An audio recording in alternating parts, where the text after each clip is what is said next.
The Illuminati, 10 facts about the secret society that's not so secret anymore.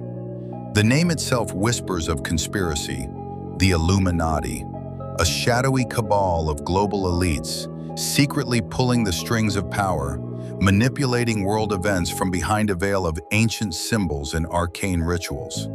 They are the puppet masters of pop culture, the architects of a new world order. This is the image that dominates the internet and popular fiction.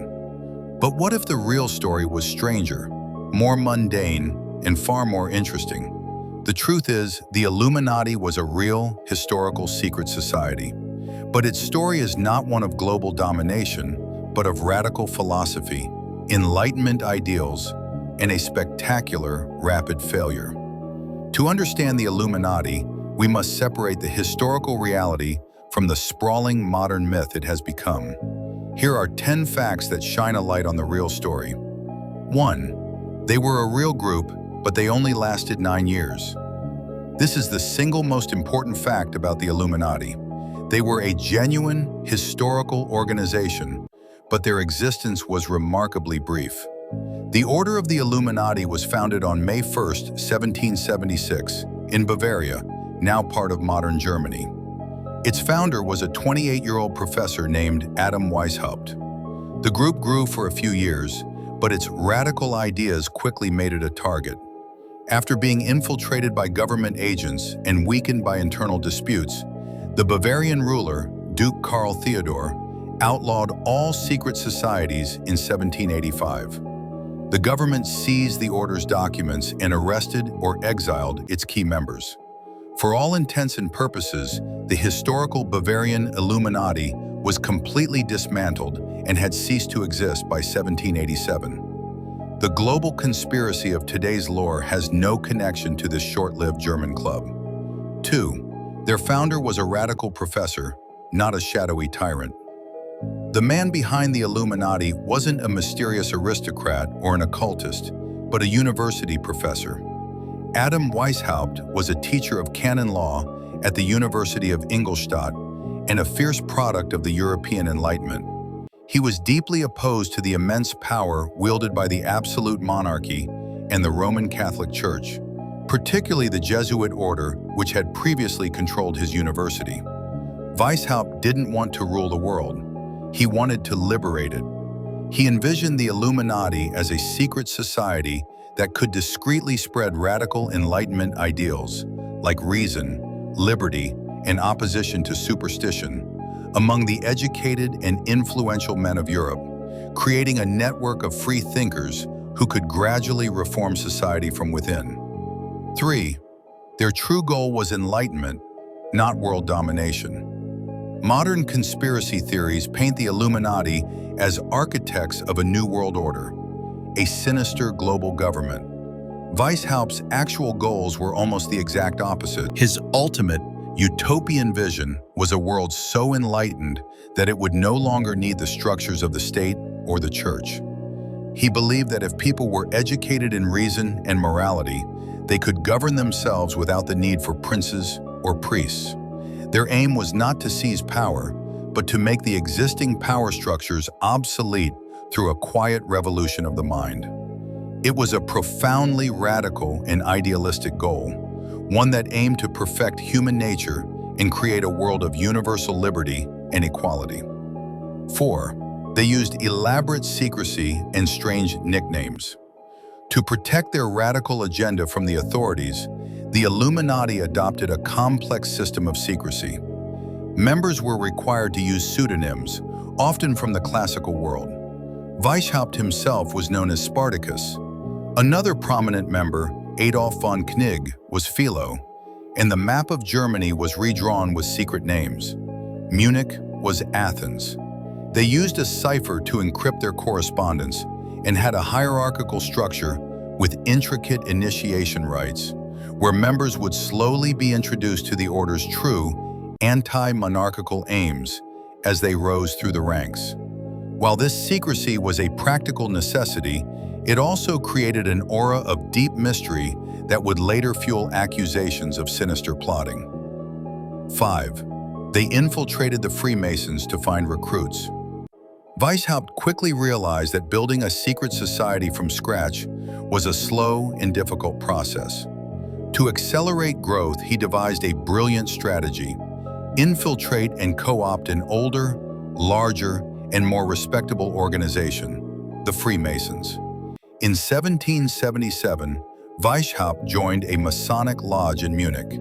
He encouraged his followers to do the same, using the network of Masonic lodges as a fertile recruiting ground. They sought out influential men, dukes, politicians, doctors, and lawyers who were already part of a secret brotherhood and receptive to Enlightenment ideas. This merging of the Illuminati and Freemasonry in the 18th century is a key reason why the two groups are so often conflated in modern conspiracy theories. 6. The all-seeing eye symbol is not theirs. The image of the Eye of Providence, the eye inside a pyramid, famously seen on the back of the US dollar bill, is the most famous supposed Illuminati symbol. In reality, the symbol has no connection to the historical Bavarian Illuminati.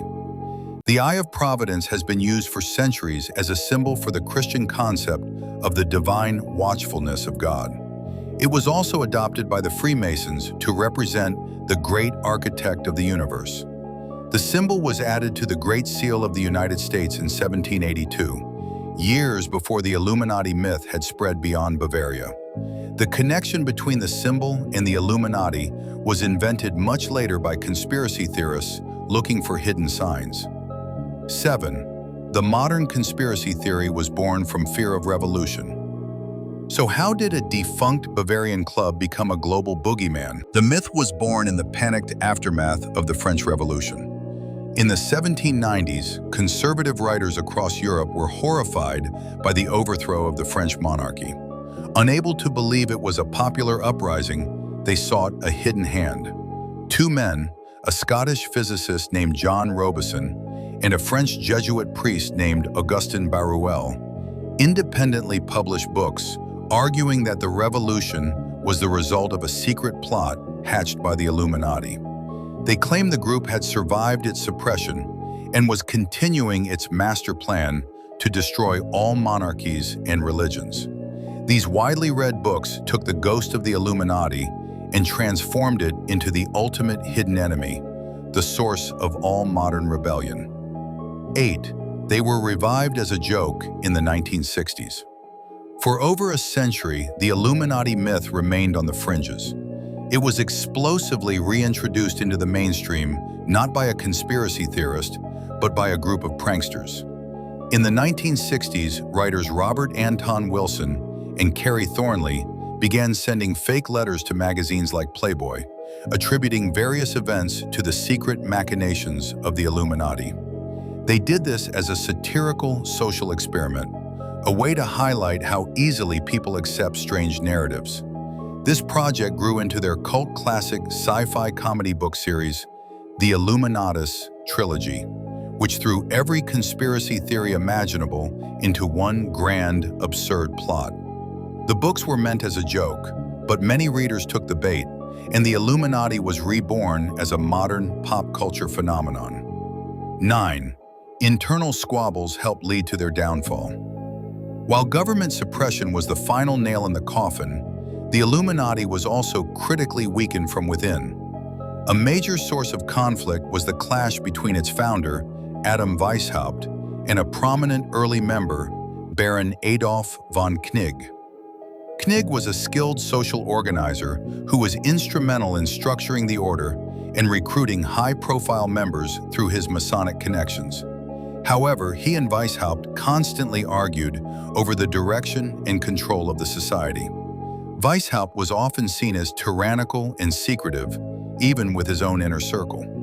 Frustrated, Knigge left the order in 1784, a departure that created a power vacuum and sowed dissent just as the Bavarian government was closing in. 10. Today's Illuminati is a mythical catch-all term. The modern concept of the Illuminati, a secret group of celebrities, musicians, and politicians who flash hand signs and control the world, has absolutely no connection to the historical Bavarian Illuminati. It is a self-perpetuating modern myth, an internet-fueled folklore that serves as a catch-all term for a vaguely defined they who are supposedly pulling the strings. The term has become a powerful symbol of our collective anxieties about power, wealth, and hidden influence in a complex world. The real Illuminati was a fascinating but failed Enlightenment project. The mythical Illuminati of today is a cultural phenomenon that tells us far more about our own time than it does about 18th century Bavaria.